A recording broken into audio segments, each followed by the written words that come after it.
দর্শক বন্ধুরা, এই মুহূর্তে আমি আছি ঢাকা শ্যামবাজারে। দর্শক বন্ধুরা, আজকের বাজারে কেমন চলছে দেশি পেঁয়াজের দাম, এগুলো আজকে আমরা দর্শক বন্ধুরা পুরো ভিডিওতে জানবো। তো যে যেখান থেকে আজকে আমাদের ভিডিওটি এই মুহূর্তে দেখতেছেন, সকলে ভিডিওটি না টেনে পুরোপুরি দেখতে থাকুন। এখানে আছে দর্শক বন্ধুরা আর রসুনের দাম কেমন, সব কিছু আজকে আমরা বিস্তারিত জানবো। তো এই মুহূর্তে আমি আছি মিসাস মিতালি আড়ত, ঢাকা শ্যামবাজার। তো আপনারা চাইলে উপরের যে নম্বরটি এটাই কল দিবেন 58, এই নম্বরে কল দিলে কিন্তু আঙ্কেলকে পেয়ে যাবেন। আসসালামু আলাইকুম আঙ্কেল। ওয়ালাইকুম আসসালাম। কেমন আছেন আঙ্কেল? আঙ্কেল আছি ইনশাআল্লাহ, ভালো আছি। ভালো আছেন আঙ্কেল? ভালো আছি। তো আজকে 22 এপ্রিল 22 এপ্রিল আজকে সম্ভবত। তো আজকের বাজার দর কেমন চলছে? আজকে বাজারে প্রচুর আমদানি মালের, কিন্তু বেচা কেনা অনেক কম। তুলনামূলকভাবে মাসের যে বেচা কেনা হয় গত 4-5 দিন আগেও অনেক বেচা কেনা ছিল, সেটা অনেক বেচা কেনা কম হয়, মানে এখন কম, সুতরাং বাজারও কম। জি আচ্ছা, হঠাৎ করে দেখলাম আমরা যে দাম ছিল 48 টাকা 50 টাকা, এখন 43 থেকে 45 টাকা সম্ভবত আজকের বাজার। জি আজকের বাজার। তো এখন কি হাটের বাজারে আমদানি কম না বেশি? হাটে বাজারে আমদানি একটু কম হলে আপনার বিশেষ করে মোকামের দাম বেশি। আমাদের এই মোকাম থেকে, বেচার মোকাম থেকে কেনার মোকামের দাম এখনো পর্যাপ্ত মানে একটু বেশি আছে। এখানে বেচা কেনা কম হওয়াতে এইখানে আমরাও কম বেচা কেনা করতেছি। এরপরেও রাখি ব্যবসায়ীদের চাপটা কেমন হাটের বাজারে? রাখির চাপ এখনো আছে না? এখনো আছে, এর জন্যই আপনার মোকামের দাম বেশি, এখানে দাম কম। মাঝখানে লসটা হয় ব্যাপারীদের। হ্যাঁ, ব্যাপারীদের লস ব্যাপারীদের হয়, কারণ তাদের সাথে মিলে কিনতে পারতেছে না তারা। এখন তো কৃষকরা, বেশিরভাগ কৃষকরা তো ওইখানে হাট বাজারে যে বিক্রি করে ফেলেন, মোকামে বিক্রি করলে ওই মালটা আমাদের ব্যাপারী কিনে আনে। তো ব্যাপারী কিনে আনলে এখন যে পরিবেশ হচ্ছে যে ওদের কেনার থেকে এখানে কম বেচা লাগতেছে, 4-5 টাকা পার কেজিতে এখন লস হচ্ছে। তার কাঁচামাল এটা 1-2 দিন দেখা যায়, পরে এগুলো বাধ্যতামূলক বিক্রি করতে হয়। তো সেহেতু এই 1 সপ্তাহ ধরেই প্রতিটা ব্যাপারই লস হইতেছে। তো আজকে এগুলো কোথায় এই পেঁয়াজগুলো? এগুলো ফরিদপুর। এইটা কত আজকে? এটা আমরা আজকে 44 টাকা বিক্রি করছি। এইটা বিক্রি করতেছেন 44 টাকা? জি 44 টাকা। এইগুলো ফরিদপুরের? ওটাও ফরিদপুর। এইগুলো ফরিদপুরের। ওটা একটু মান ভালো, এটা 45-46। এটা 45-46 টাকা। আর এইগুলো? এগুলো অনেক কমা মাল, এগুলোর দাম কম। এটা নরমাল পেঁয়াজ। আচ্ছা, আর এই পেশেরটা আঙ্কেল? যে ওটাও 45-44, 45-44 টাকা এইটা। জি আচ্ছা, আর এখানেও দেখতেছি অনেক ভালো মানের পেঁয়াজ আছে। এগুলো এই দামে 44-45 এর ভিতরে আজকের বাজার 44 থেকে 45 টাকা আজকের বাজার। আর কুয়া রসুনটা কত করে আজকে? কুয়া রসুন 60 টাকা বিক্রি করছি আমরা। মাত্র 60 টাকা? 60 টাকা। শুধু 60 টাকা। তো দাম যেভাবে আছে, পাইকারের চাপ কেমন আপনাদের শ্যামবাজারে? শ্যামবাজার পাইকার অনেক কম, পাইকার কম হওয়াতেই তো বাজার কম। মোকামে কিন্তু এত কম না। মোকামে যেমন স্টক ব্যবসায়ী আছে, বিশেষ করে পেঁয়াজের স্টক ব্যবসায়ী এখনো শেষ হয় নাই, এখনো অনেকেই আছেন, ওনারা 100-200 টাকা বেশি দোকান থেকে নিয়ে যায় যারা স্টক করেন। কিন্তু যারা রানিং ব্যবসা করেন আমাদের ব্যাপারী, তো ওনাদের জন্য এখন বিশেষ করে ভালো একটা লস হচ্ছে। পার কেজিতে 4-5 টাকা লস হচ্ছে এখন। কেজিতে 4-5 টাকা লস? জি। আমার ঘরে যে মাল আছে এখন, প্রত্যেকটা মালে 4-5 টাকা লস হচ্ছে। তো কৃষকরা তো আসে আপনাদের এখানে?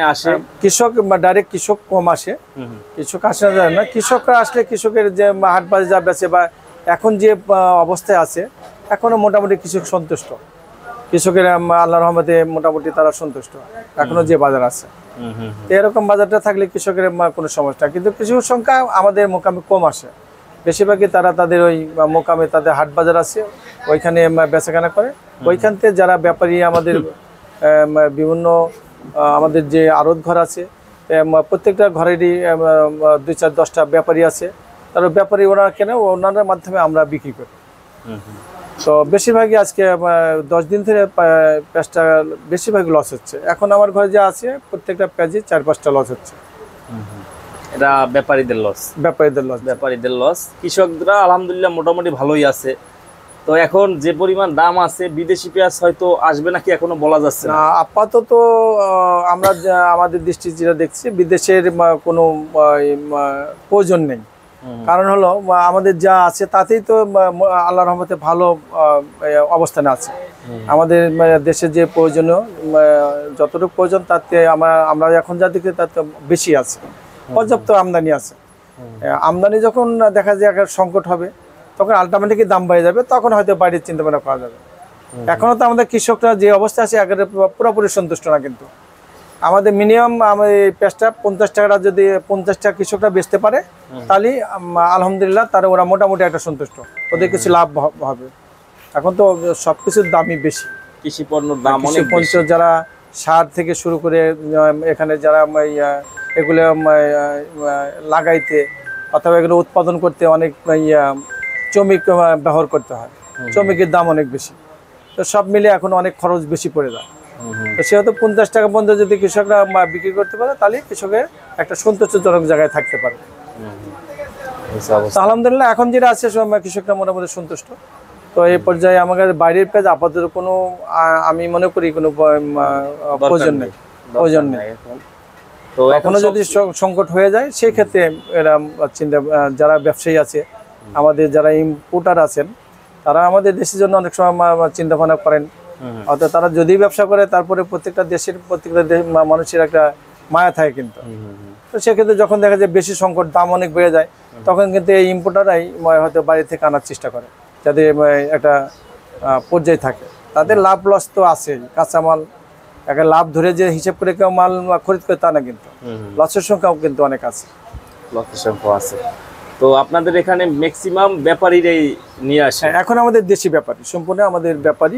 মুড়ি কাটার সময় দেখি যে আমরা কৃষকরা বেশি আসে। হ্যাঁ, মুড়ি কাটার সিজন কৃষকরা, মুড়ি কাটার সিজনটা কৃষকরা আসার একটা কারণ আছে, সেটা আমাদের আড়ত থেকে প্রত্যেকটা কৃষককে হেল্প করে। তো সেই কন্টাকে তারা আমাদের এখানে আসে, দাদন বলে। হ্যাঁ, এরা যেটা দাদন বলে অনেকের দেয়। জি জি, এরা প্রত্যেকটা কৃষকেই নাই, হঠাৎ 2-1 হয়তো বাদ থাকে। ওই মুড়ি কাটার যে সিজনটা যেমন করে তখন প্রত্যেক কৃষকরা আমাদের আড়তের মাধ্যমে তারা কিছু দাদন নেয়। তো ওইটা কন্ট্যাক্ট থাকে। আর আমাদের দাদনের দেওয়ার উদ্দেশ্যই যে ওনারা আমাদের ঘরে মালটা বিক্রি করে আমরা একটা কমিশন পাই। হ্যাঁ, এই কন্ট্যাক্ট করে আমাদের কাছ থেকে তাদের কিন্তু ওই কথাবার্তা হয়। ওনারা অন্য এর জন্য ওরা বাধ্য হয় আমাদের এখানে নিয়ে আসতে এবং এখানে নিয়ে আসে। উনি 3 বিঘা চাষ করার ক্ষমতা আছে, আপনারা আরো 5 বিঘা টাকা দিয়ে দেন। হ্যাঁ, দিয়ে দিলাম, তারা ওইভাবে চাষটা বেশি করতে পারে, আর পেঁয়াজটাও বেশি হয়, তাদের কাছ থেকে পান এইগুলা। এই অবস্থা। তো সামনে দাম এইভাবে থাকলে আলহামদুলিল্লাহ কৃষকদের জন্য ভালো, আর 2-1 টাকা বাড়লে আরো ভালো, তাই না? আলহামদুলিল্লাহ যে পর্যায়ে আছে ভালো।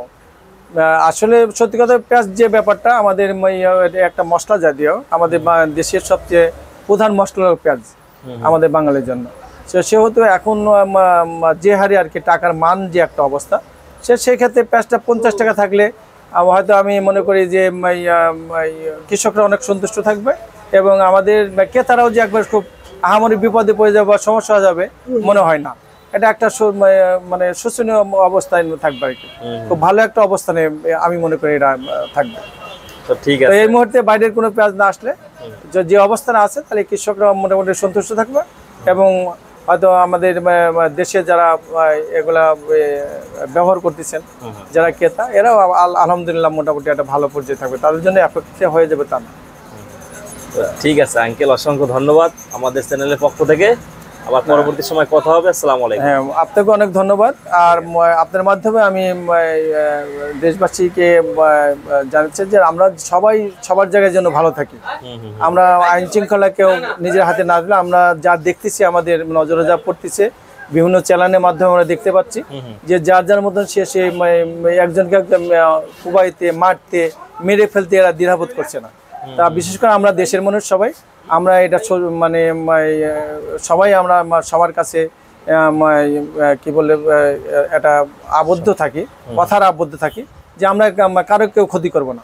হ্যাঁ, এই যে যেমন আমি দেখতেছি আমার খুবই খারাপ লাগে এই ইউটিউব করে দেখে একের পর এক ঘটনা হচ্ছে যেগুলো খুবই কষ্টদায়ক, খুবই দুঃখজনক। সামান্য বিষয় নিয়ে একটা সামান্য নিয়েছে থেকে রামদাও গুলো এখন এমন হয়েছে যে চাপাতি গুলো এগুলা অহরহ আগুন দেখা যায় হাতে হাতে।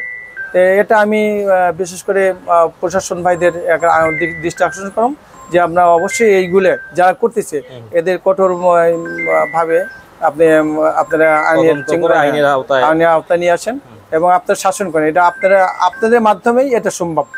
প্রশাসন ছাড়া এটা কারো সম্ভব না, এটা তা না। আমি প্রশাসনের আকারে মানে আমার দিক থেকে আমি বিশেষ করে প্রশাসনের ইয়াতে অনুরোধ করবো আমি তাদের, যে আপনারা আমাদের দেশের সন্তান, আপনারও ফ্যামিলি আছে, পরিবার আছে। আজ আমি বিপদে পড়ছি, কাল আপনিও পড়তে পারেন। তো সেহেতু আপনারা দেশের রত্ন, আপনারা এটাকে কিভাবে নিয়ন্ত্রণ আনা যায় আপনারা অবশ্যই এটা চেষ্টা করেন। আর দেশবাসীকে আমি বলবো যে সবাই আমরা সচেতন হই, নমনীয় হই, আমরা কারোর জন্য কারো আঘাত না করি। আপনাকে ধন্যবাদ।